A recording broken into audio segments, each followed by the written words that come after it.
Good morning, friends. Let's sing a morning song together. I invite you to rise in body and our spirit. All of our songs today are out of our online hymn book, so there's no hymn numbers for me to announce, but the lyrics will be projected up here on the screen, and if you're joining us online, you can find the lyrics in the online order of service. We'll start with Joy in the Morning.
Sound great. Thank you.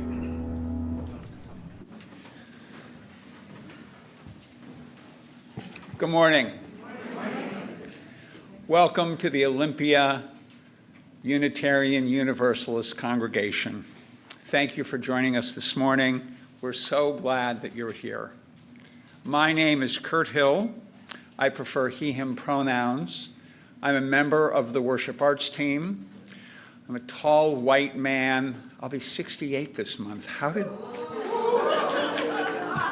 that happen?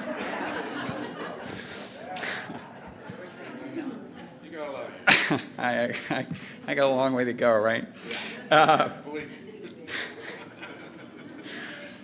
There you go. Leading worship with me this morning is our minister, the Reverend Mary Geer, Troy Fisher, our music director, and the world-famous OUUC choir. Small world. That's right. That's right. Our community envisions an interconnected world that is loving, healthy, and just. We commit to live out our mission to welcome and wonder, empower and embrace, bridge and become. We are an intentionally inclusive community, congregation, that welcomes people of a variety of backgrounds, orientations, and expressions. You're welcome here just as you are, in all the ways that you understand yourself. We're a faith community that believes diversity is sacred and that we're enriched by the gifts that each of us bring. We learn from one another. Thank you for your presence here this morning. However you've arrived, we're so glad that you did. Here are a few things to know about our service this morning, with the hope that you'll all feel welcome. We're streaming live on Zoom and YouTube, and the service is being recorded. For those here in the sanctuary, subtitles of the service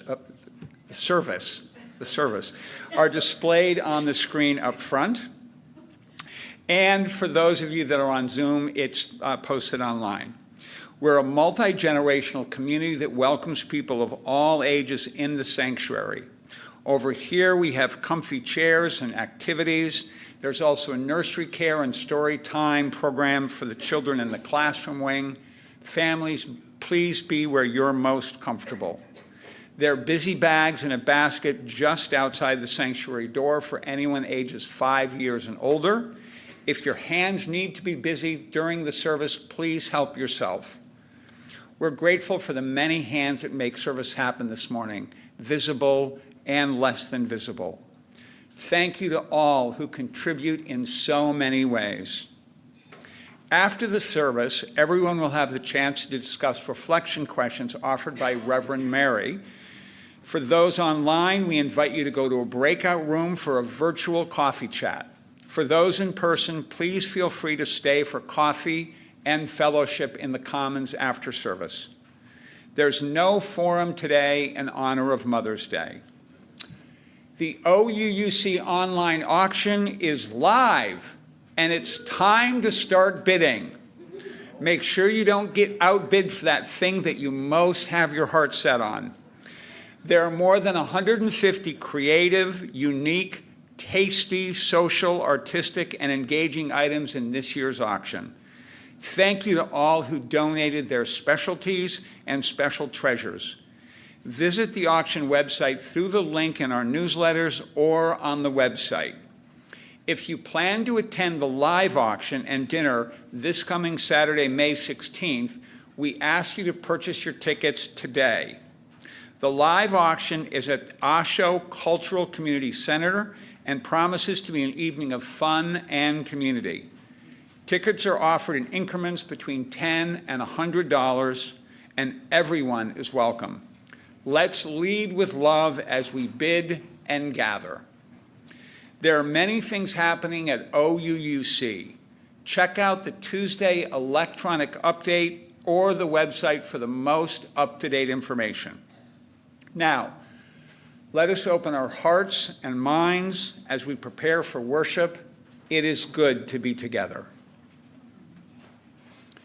This morning, we join Unitarian Universalist congregations around the world in lighting a chalice, the symbol of our faith tradition, with the words of Selena Fox. We kindle this flame with love for mothers and for mothers, past, present, and future. We kindle this flame in celebration of community and its generations.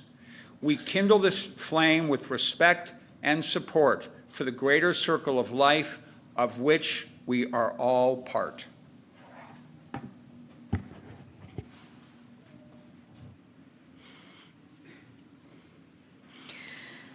Welcome, everyone. I'm Reverend Mary. I use she, her pronouns. I am an older white woman with short, curly, silver and brown hair. I wear glasses. Today I have on a white top and a black jacket, a chalice necklace, and our signature yellow Side with Love stole. Our opening words for this morning are offered by Mary J. Harrington. We come together today in praise and thanksgiving for the gift of life itself. Someone gave birth to us, and some of us gave birth. All of us have been mothered in our time. All of us have mothered. Let our time today be one of recognition that we arrive from so many places: joy and delight, wistfulness and longing and worry, unmet needs and unfulfilled dreams, loss and sorrow, loss and emptiness, loss and regret. All that life is made of, mothers are made of too. Today we sing the songs of so many mothers who are single parents, foster parents, mothers who relinquish their young out of necessity, mothers who found a heart in adoption, mothers who left their children in 1,000 ways, mothers who rejoice, and mothers who mourn. We sing the songs of the grandmother, the auntie, the classroom teacher, the Sunday school teacher, the babysitter, the neighbor, with endless cookies and time. There is a kind of love that we cannot live without. It is never too late, no matter our age or situation. We sing a song of gratitude for all the moments of being known, of being cherished, of being found. Come, let us worship together. I invite you to rise again and let's sing together for the weaving of our lives.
Our story today is a song.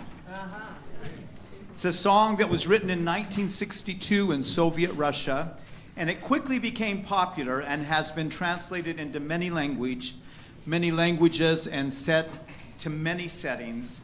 And it's a call for peace. Peace, especially for our children. May there always be sunshine.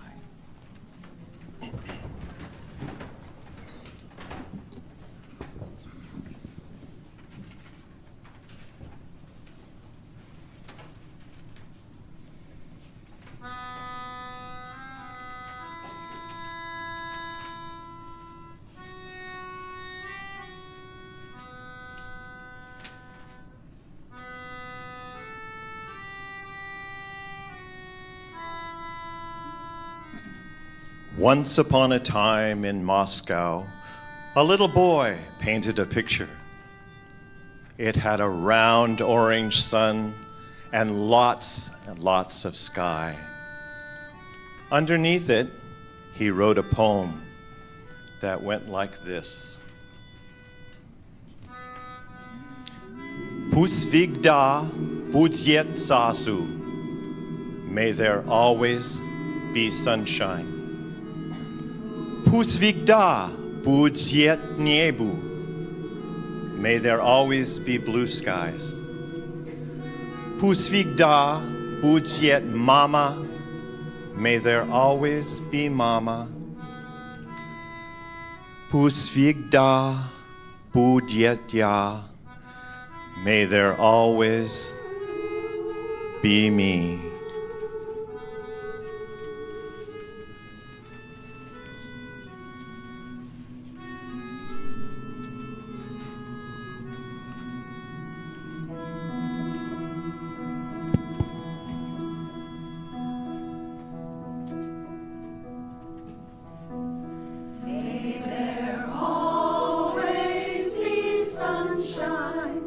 May there always be blue skies.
Each Sunday, we engage in the spiritual practices of generosity and gratitude by joining together in service to our community and to something greater than ourselves. This is an opportunity to express our gratitude for the gifts that life has given us, for the network of relationships in which we live, and for the presence of this community. We each have the power to share, and when we combine our gifts to create an offering, together we're able to do more than any of us can do alone. If you're new or visiting us for the first or second time, we don't expect you to contribute as you are a guest. However, if you're moved to be part of our offering, what you share is accepted with gratitude. The offering collected does two things. Half helps support the ongoing work of this congregation, which is also supported by your regular pledges. The other half of our offering goes to charity. Most is shared with an organization that serves our community in harmony with our Unitarian Universalist values, and a small portion goes to the OUUC Ministers Benevolence Fund to support the more urgent needs in our community. Our Share the Plate organization for May is Enterprise for Equity. Enterprise for Equity helps people with low incomes to start or strengthen small businesses. They offer incentive training, expert coaching and consultation, a supportive community of entrepreneurs, and access to credit. Enterprise for Equity believes that entrepreneurship can be a pathway out of poverty, a tool for economic justice, and a vehicle for sustainable, community-rooted prosperity. We offer our thanks to all who give, including those who give to the offering electronically.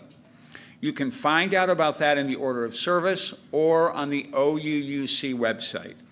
May the offering now be generously given as it is gratefully received.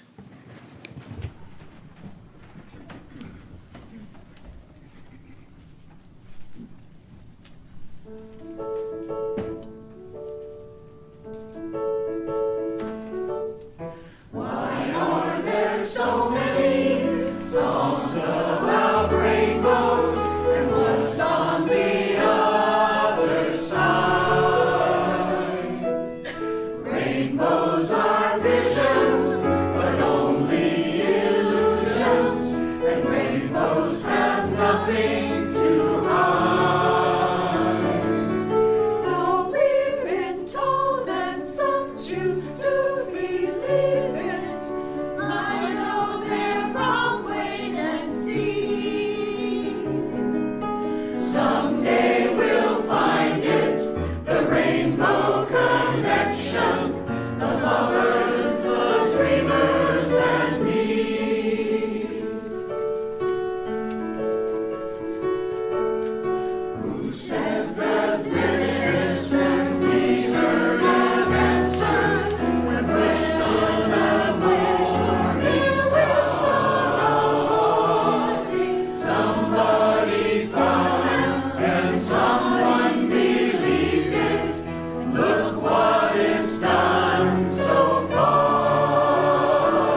Thank you so much for your generosity in all the ways you share your many gifts. And choir, you are especially magnificent today. Thank you so much. Just lovely. Such a joy to lead worship with you. This morning, we follow in the footsteps of our ancestors, and we gather in times of worry and fear, and in times of celebration and joy. We come into community bringing all that is in our lives, on our minds, in our hearts, in our world. And so let's open our hearts to the complexity of life as we place stones in the water of community. We'll hear a drumbeat. Allow its resonance into your body.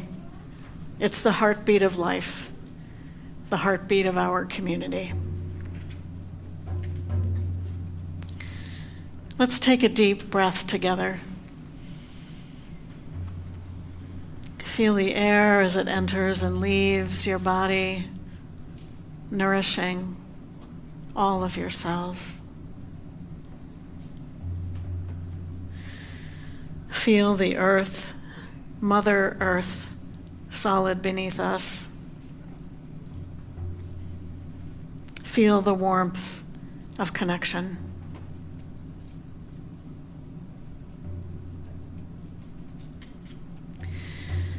We widen our circle this morning by inviting those of you who are on Zoom to share from your heart by entering in the chat. We can see, those of us in the sanctuary can see your sharing on the screen, and it's shared with me and the pastoral care team. For those who are on site today, I invite you to come forward if there's something you'd like to bring into community. Bless you, Keto. You may place a stone in the water as you hold your sharing in your heart. So let's hear the heartbeat of our community as we reach out our hearts in love and care to all who share today.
We'll place a stone in the water for all that has been shared online, shared from the heart.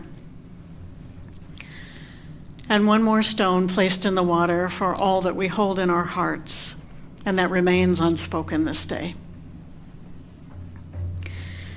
We hold together all that has been shared. May you feel yourself witnessed.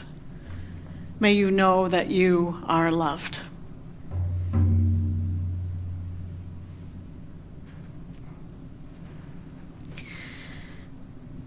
I invite you to be in a way that is comfortable for you to hum.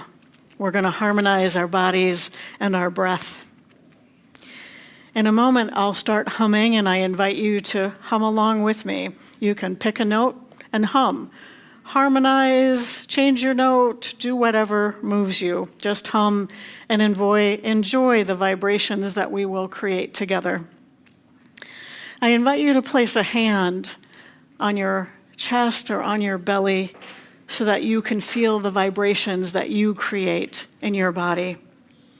We'll hum for a bit, and when it comes to an end, we'll be in silence.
I invite you to remain seated and let's sing together, There Is a Love. There is a love holding me.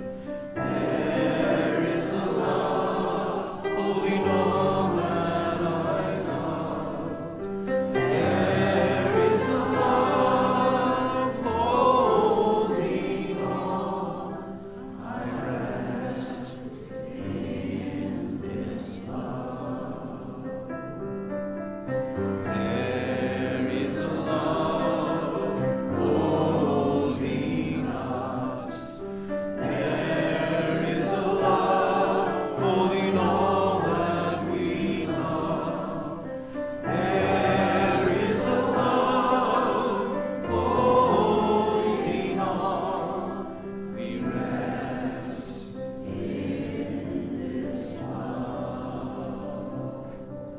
We rest in this love. We rest in this love.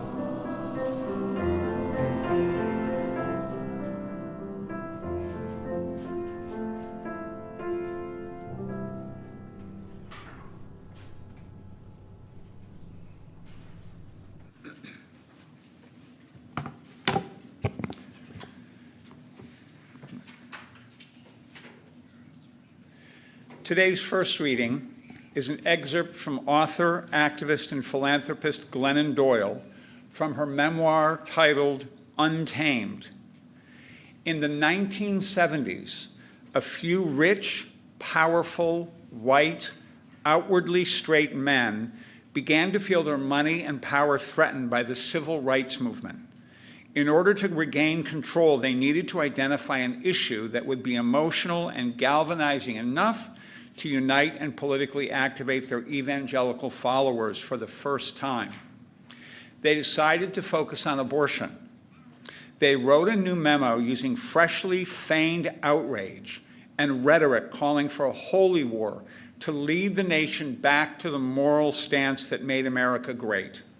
They sponsored a meeting of 15,000 pastors called the Religious Roundtable to train pastors in how to convince their congregations to vote for an anti-choice, anti-gay candidates.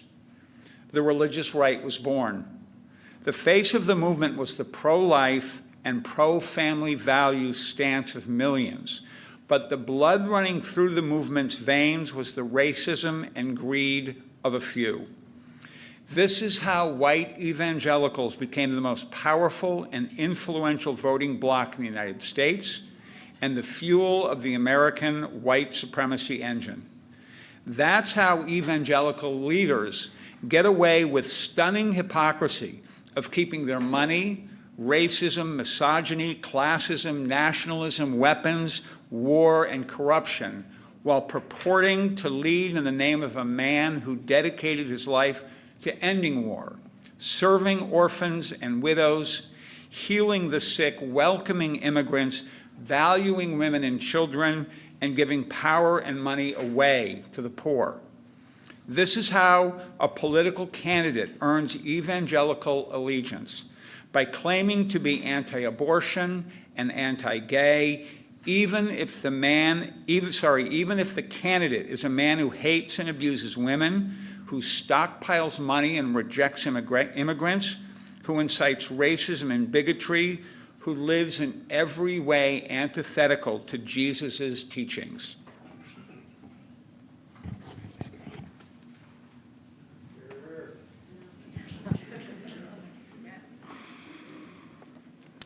Part one, only one way.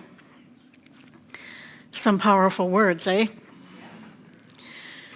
So the author of this reading, Glennon Doyle, can speak her truth because she is a woman who has experienced great transformation. She was a progressive Christian blogger who left the more traditional evangelicalism because she rejected the restrictive doctrines about gender and sexuality.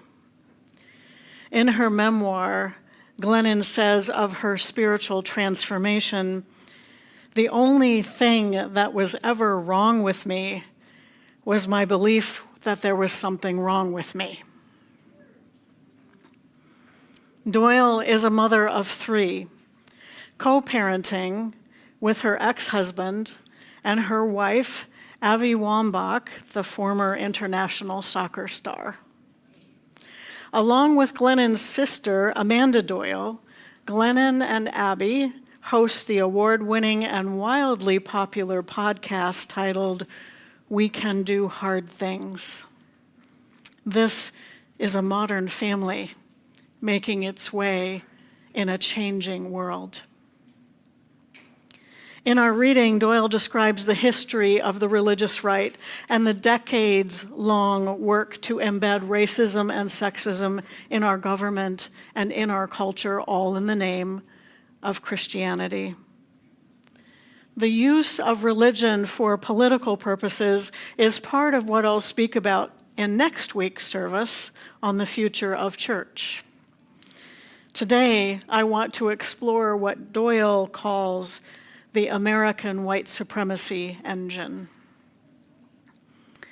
White supremacy culture is the name of an essay that was published in 1999 by educator and author Dr. Tema Okun. Dr. Okun presented a framework to understand the organizational, institutional, and cultural characteristics that support racism in America. She has most recently focused on the use of fear as a way to disconnect us people, from our power. Now, there are a couple things that I think it's important to understand about Dr. Okun's work.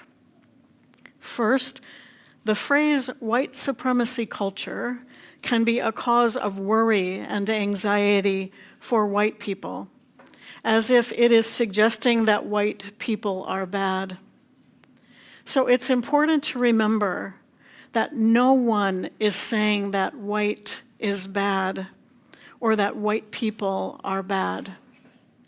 What is being called out here is the idea that being and acting white is better, that it is normal, that our society should be structured so that those people who embody perfect whiteness will be rewarded, and those people who do not will be punished, including not even being seen as human.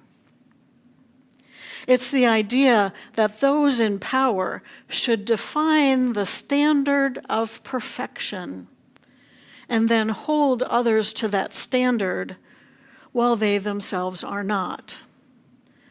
Is anything sounding familiar about this?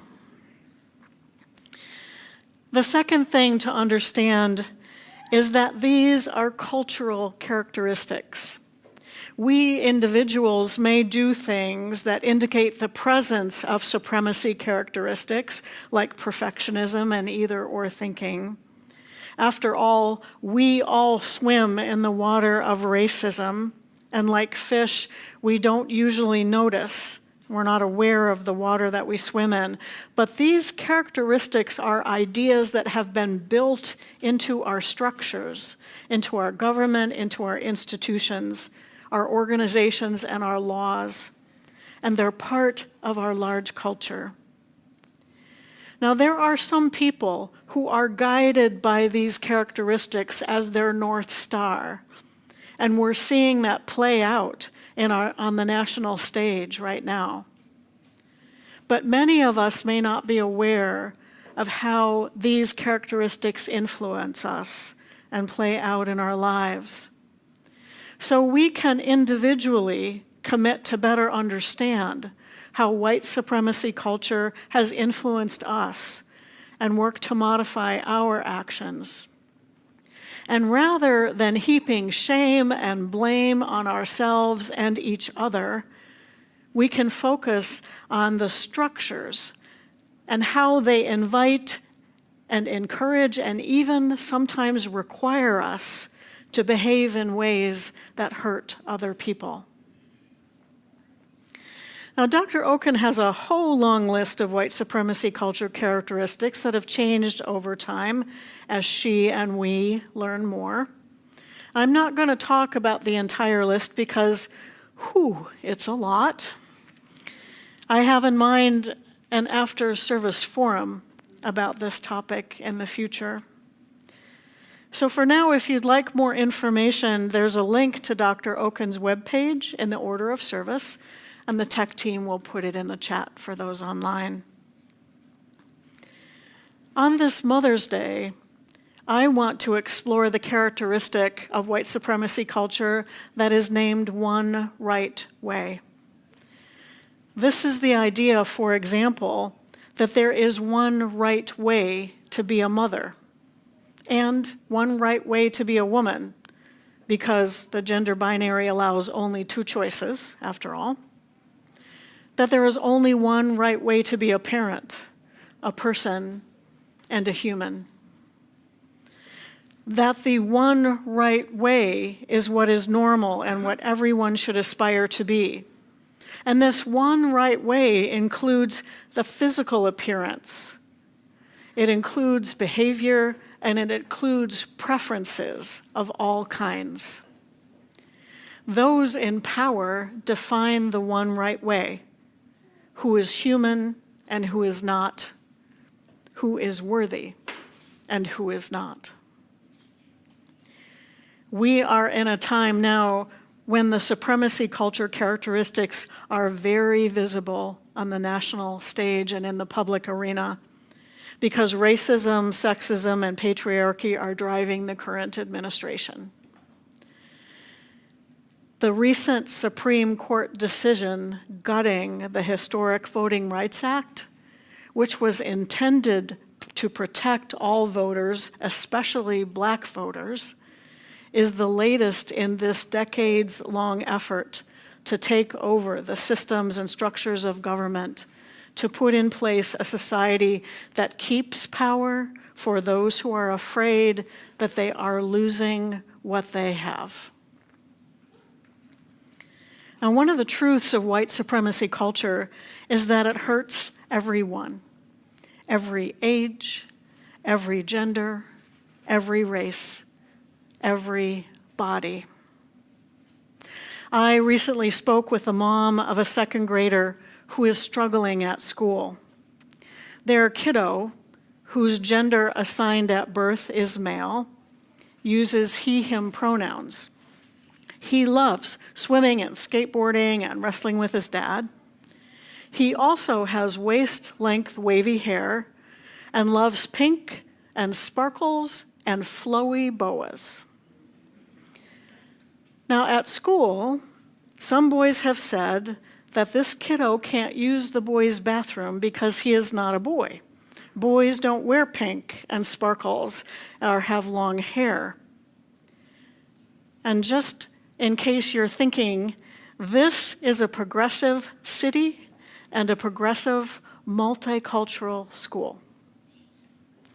This mom was so sad for her child and said he can't understand why he can't use the boys' bathroom without being bullied. This mom is having to advocate with the school for her child to use the bathroom of their gender assigned at birth. Just take that in for a moment. So we have a child who is shamed because he does not fit in a predefined box. Children who learn very young to police and impose those boxes, and a family struggling to raise a child to be who he is in a culture that may not accept him. This is how people are hurt by supremacy culture.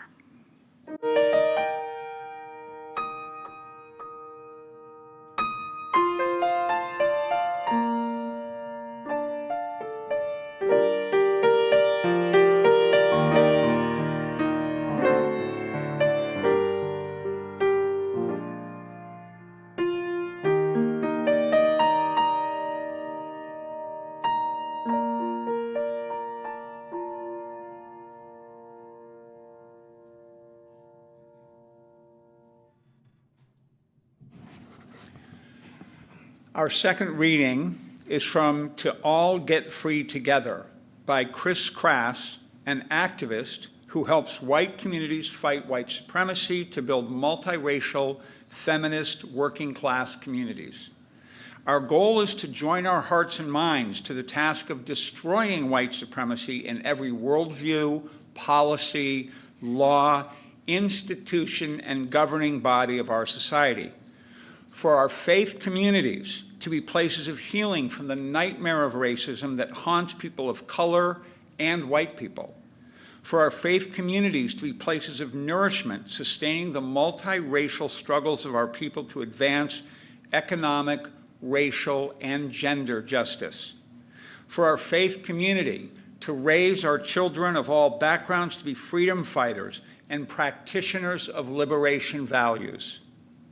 Our goal is for faith communities to be spiritually alive, learning from and contributing to liberation cultures and legacies. For our faith communities to be welcoming homes for people of all colors, sexuality, ages, ability, genders, and citizenship statuses. For our faith communities to regularly invite us into and prepare us for courageous action, for collective liberation, held in loving community for the long haul.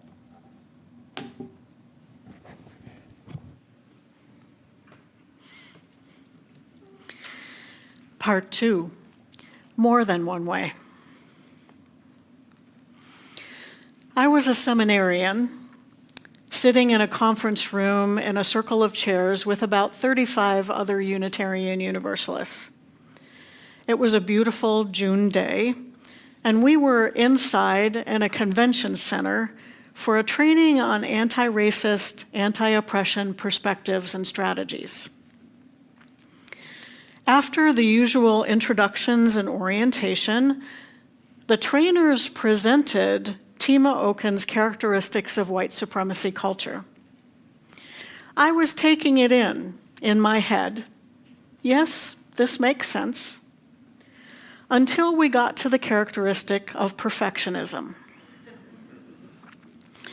When the trainer began to explain how our culture does not allow for mistakes, making a mistake about the character of the person instead of just part of being human. How we put our energy into shame and blame, including blaming ourselves, instead of reflecting on the lessons that we've learned. How we never ask who gets to define what is perfect. In that moment, I was transformed. I had the physical experience of leaving my body. And I was aware that I was at the top of the room, at the ceiling, looking down on those of us in that circle of chairs. I felt an overwhelming sense of compassion and care for all of us.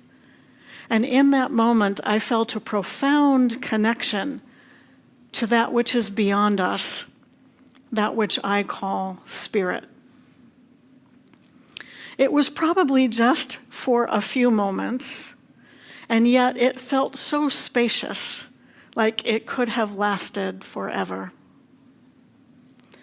And then as I returned to my body, sitting in that chair, I felt incredible rage. The voice in my head screamed, "I've been used." I had been taught that perfection was the goal, not excellence, but perfection.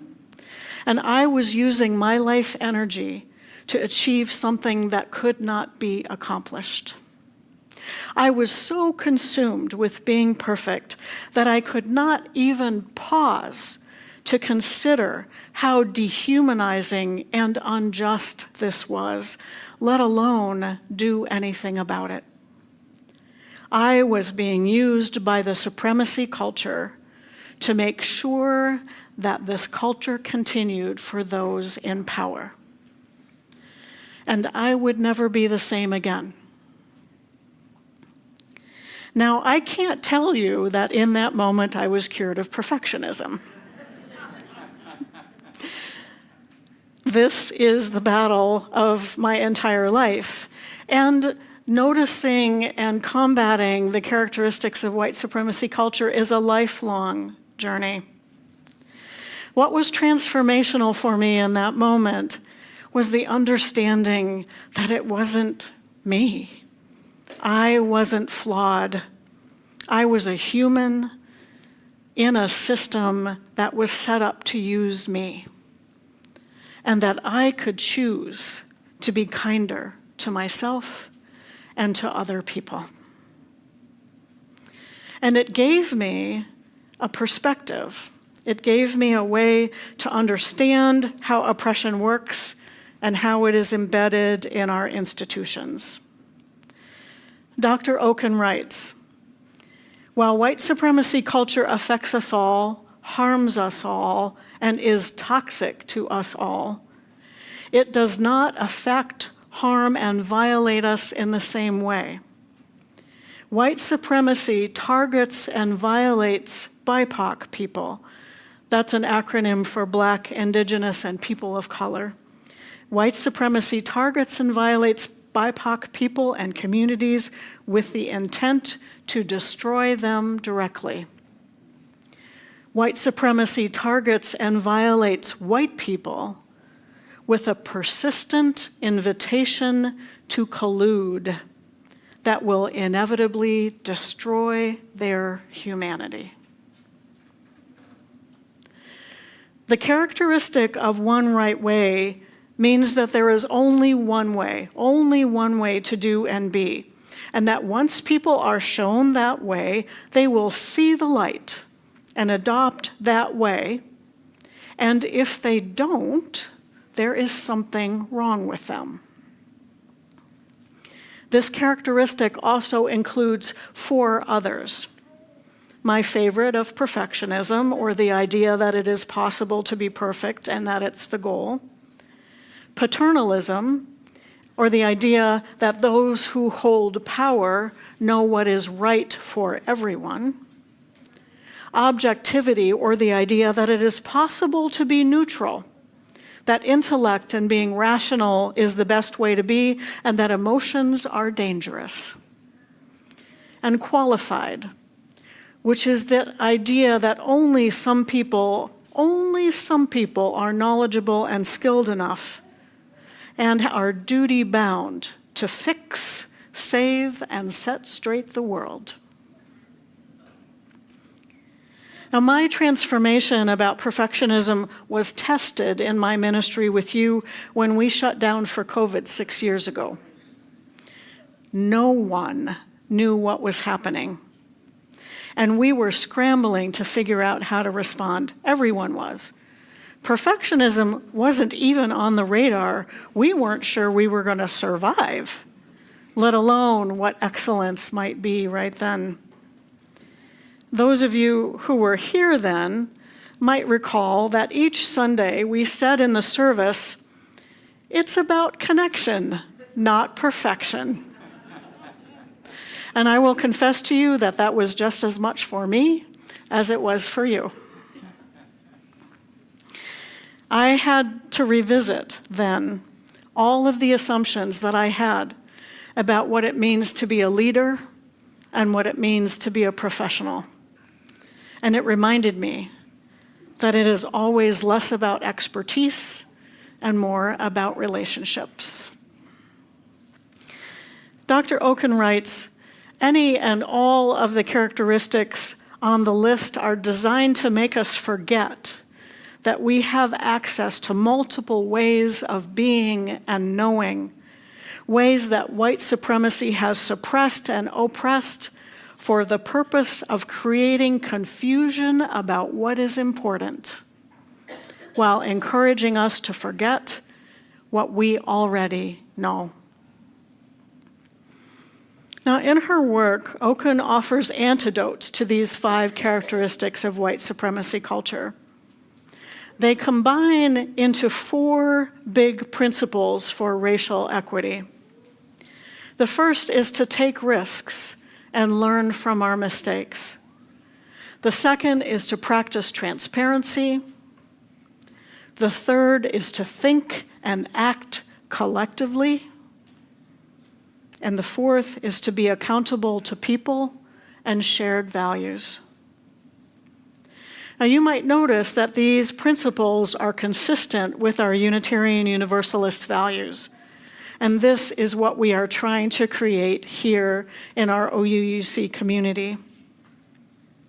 We swim in the waters of racism, and so we are not immune to the pull of white supremacy culture. We can learn to recognize how those characteristics show up in our community and how we are here together. And we can work to apply these antidotes in our community. This practice reflects the Unitarian Universalist value of pluralism, which we define as we are all sacred beings, diverse in culture, experience, and theology. As we grow in this community, one of our challenges is to recognize and embrace diversity of people, of perspectives, of opinions. We can share the same values and have different ideas about how things might be. And we are always in danger of having how we've always done it become the one right way. So we can recognize that the vision of our faith that activist Chris Crass paints in our reading is aspirational. It's what we can work toward. And so we can offer grace to each other and ourselves as we work toward collective liberation. The history of Mother's Day is that it was created as a day of peace by women who had lost sons and husbands and nephews and uncles to war. Women who were calling for a world that was more loving and just. Today is a day to dedicate ourselves to the peace that comes from justice. Today is a day to highlight the collective power of mothers, including all who mother in all the ways. Today is a day to honor the resiliency of mothers who nurture in a world of hurtful and unjust practices and who are weighed down by stigma. And today is a day to commit to action so that the whole diversity of mothers and the whole diversity of families can thrive, both here and our community and in our larger world. May we work together to make this so. I invite you to join together in singing a closing hymn, Love, Come Take Me Away. Please rise and sing together.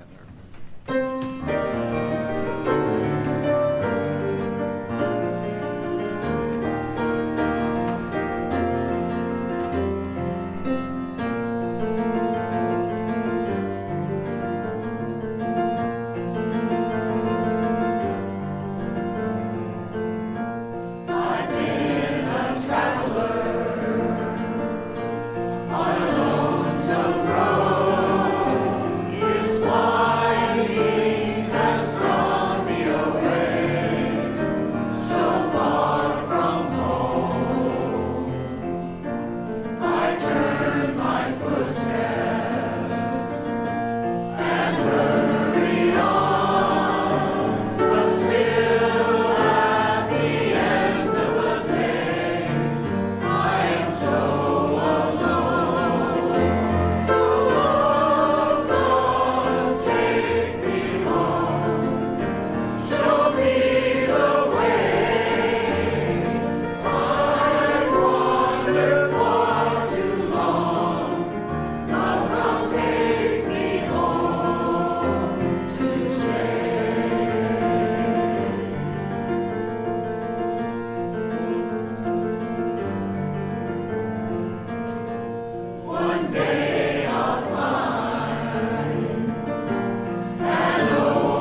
We extinguish our chalice with the words of Melissa Jeter.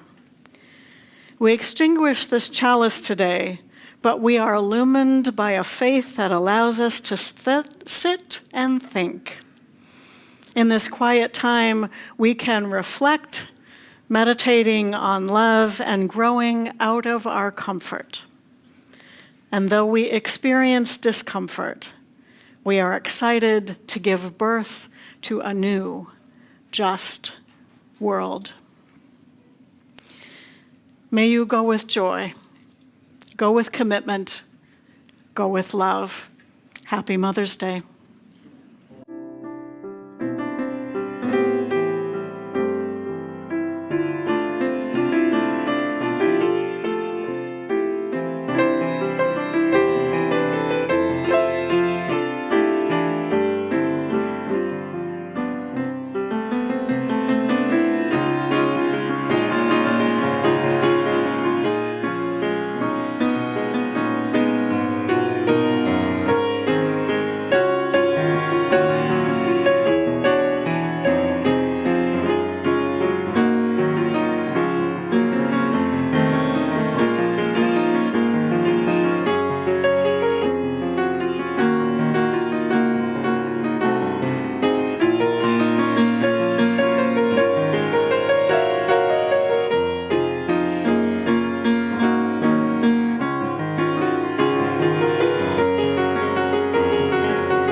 You're great today.